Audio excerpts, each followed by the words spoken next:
시청자 여러분 안녕하십니까? BOA 뉴스투데이 시작합니다.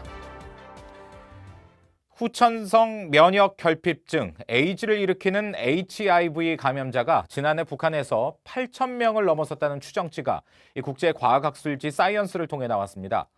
북한은 그동안 에이즈 환자가 없다고 주장해왔는데 이 수치를 보면 지난 10여 년간 감염자 수가 급증한 것으로 되어 있습니다.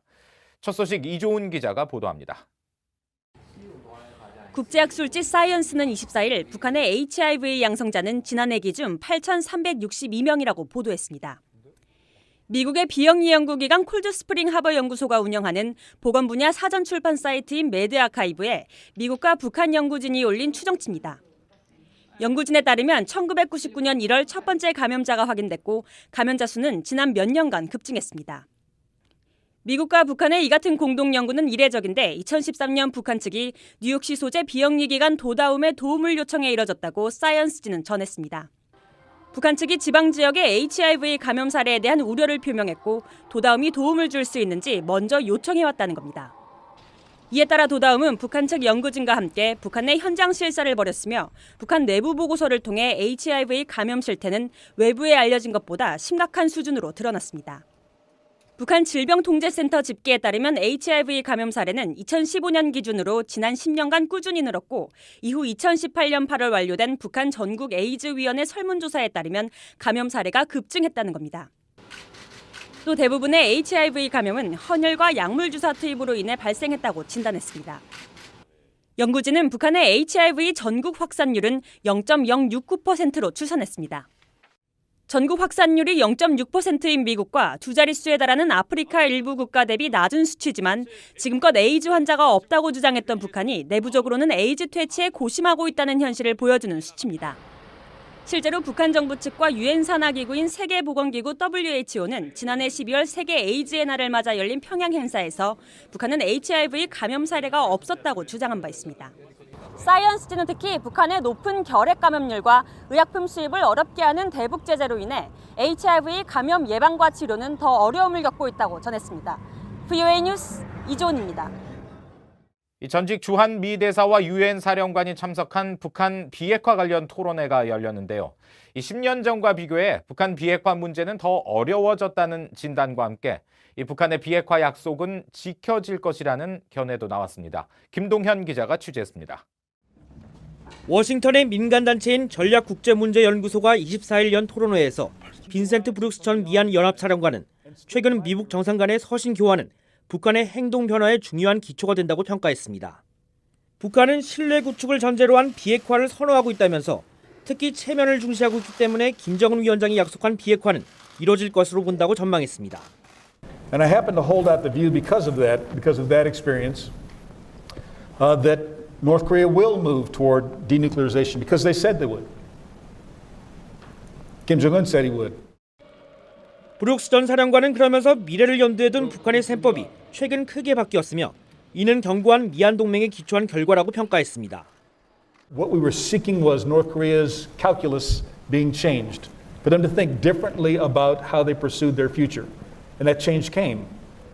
주한 미국 대사를 지낸 캐슬린 스티븐스 한미경제연구소장은 현재의 북한 비핵화 문제는 10년 전보다 더 어려운 환경에 처했다고 진단했습니다. 하지만 트럼프 대통령의 비핵화 접근 방식은 고위급 회담의 금기 사안을 깨고 있는 것이라면서 비판했습니다. The aperture has widened in terms of the kinds of diplomatic approaches you might take. I think that's a good thing, but it's going to remain very challenging. 백악관 국가안보회의 아시아 담당 국장을 지낸 빅터차 CSIS 한국 석좌는 10년 전보다 안보 상황이 더 악화됐다고 평가했습니다. We are worse off because North Korea's programs have grown in many different ways since 2009. 차 석좌는 그러면서 미한 동맹 관계를 우려했습니다. 북핵 문제에 주로 국한하고 있는 미한 동맹 역시 과거에 비해 크게 퇴색됐다면서 미국과 한국 동맹은 거꾸로 뒤집힌 피라미드와 같다고 지적했습니다. BOA 뉴스 김동윤입니다. 북한 개성공단은 저렴한 노동력과 분양가가 경쟁력으로 평가받고 있죠. 하지만 비핵화를 전제로 북한 정부가 임금의 투명성을 보장하고 통관과 통신, 통행 등 이른바 삼통 문제를 개선해야 한다고 전문가들은 진단했습니다. 김영권 기자가 보도합니다.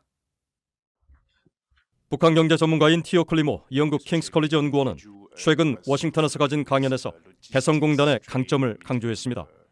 북한 정부의 자금 전형 논란에도 불구하고 개성공단은 2016년 가동이 중단될 때까지 누적 생산액이 적어도 30억 달러에 달할 정도로 남북 모두의 성공적인 사업이었다는 겁니다. In terms of financial value, I mean, Kaesong was definitely the most successful venture in the DPRK, not only special economic zone, but even maybe all times. 게다가 개성공단 근로자들은 값싼 인건비, 국가소득 창출에 기여했을 뿐 아니라 최신식 기계를 다룬 숙련된 기술과 지식을 다른 북한 도시들에 전수하는 역할까지 했다고 평가했습니다. 국제위기 감시기구도 최근 보고서에서 개성공단 내 125개 한국 기업이 5만 5천 명의 북한 근로자들에게 인건비로만 연간 1억 2천만 달러를 지불했다며 북한에 미치는 의미가 크다고 평가했습니다.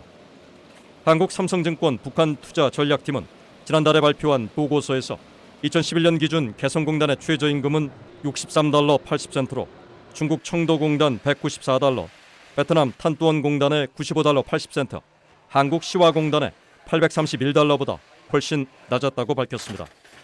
반면 노동 생산성이 높고 이직률이 낮으며 토지 가격도 중국과 베트남에 비해 3배에서 6배나 낮은 것도 강점입니다. 전문가들은 그러나 개성공단 재개와 성공의 관건은 비핵화 진정과 더불어 근로자 임금 직불제 투명성 확보라고 강조했습니다. I would argue our government should allow it, but only if it can be opened on a market basis. In other words, every North Korean worker gets paid. 브라운 교수는 북한이 과거 국가 계획 경제로 회귀하는 게 아니라 시장 경제에 기반한 개혁 조치로 나아가도록 추동하는 게 중요하다고 강조했습니다. BA 뉴스 김영권입니다. 도널드 트럼프 미국 대통령과 북한 김정은 위원장이 최근 서한을 주고받으며 추가 만남에 대해 언급한 것으로 전해졌습니다. 트럼프 대통령은 25일 백악관에서 기자들에게 김 위원장이 자신의 생일에 아름다운 편지를 보내왔다면서 매우 우호적인 편지를 주고받으며 아주 잘 지내고 있다고 말했습니다. 이어 친서에 추가 만남에 대한 언급이 있었느냐는 질문에 아마 있었을 것이라며 어느 시점에는 만날 것이라고 답했습니다. 앞서 백악관 고위 관계자는 24일 트럼프 대통령과 김 위원장의 서신 교환 사실을 확인하며 이것이 김 위원장과의 외교의 문을 유지하는 역할을 한다면서 트럼프 대통령은 북한의 최종적이고 완전히 검증 가능한 비핵화를 원한다고 말했습니다. 미국인의 대다수는 대북 선제 공격을 지지하지는 않지만 약 3분의 1은 대북 핵 공격까지도 지지한다는 조사 결과가 나왔습니다. 미국 원자과학자협회보는 조사기관인 유거브와 함께 지난 2월 미국인 3,000명을 대상으로 북한과의 군사적 충돌에 대한 미국인 의견을 세분화한 연구 보고서를 발표했습니다. 또 조사 결과 다수의 미국인들은 북한에 대한 예방적 전쟁을 원하지 않았지만 응답자의 3분의 1 이상은 미국의 예방적 핵 선제 타격을 지지하는 것으로 나타나 미국 대중 속에 대규모 강경 소수파가 있었다고 분석했습니다. 국제인권단체가 북한 인권 문제에 대한 국제사회의 무관심에 우려를 나타내며 미북 정상회담과 남북 정상회담에서 북한 인권 문제에 대한 실질적인 논의가 없었다고 지적했습니다. 뉴욕에 본부를 둔 휴먼 라이츠 워치는 24일 머리스 페인 신임 호주 외교장관에게 보낸 편지를 통해 2차례 미북 정상회담과 3차례 남북 정상회담에서 인권 문제에 대한 실질적인 논의가 없었다고 지적했습니다. 이어 한국 문재인 정부는 북한의 이산가족 상봉 문제를 제외한 다른 어떤 인권 문제도 제기하지 않았다고 지적했습니다. 미 국방부가 최근 신형 유도탄 장착 구축함인 USS 데니얼 이노우에의 명명식을 마쳤다고 밝혔습니다. USS 데니얼 이노우에는 대공 대잠수함 공격 능력과 이지스 체계를 갖춰 미 해군의 주력 선단으로 평가받는 알레이 버크급 구축함으로 내년에 취역해 하와이 태평양 함대에 배치되고 책임 지역 내에서 필요한 임무를 수행할 것이라고 미 해군은 밝혔습니다.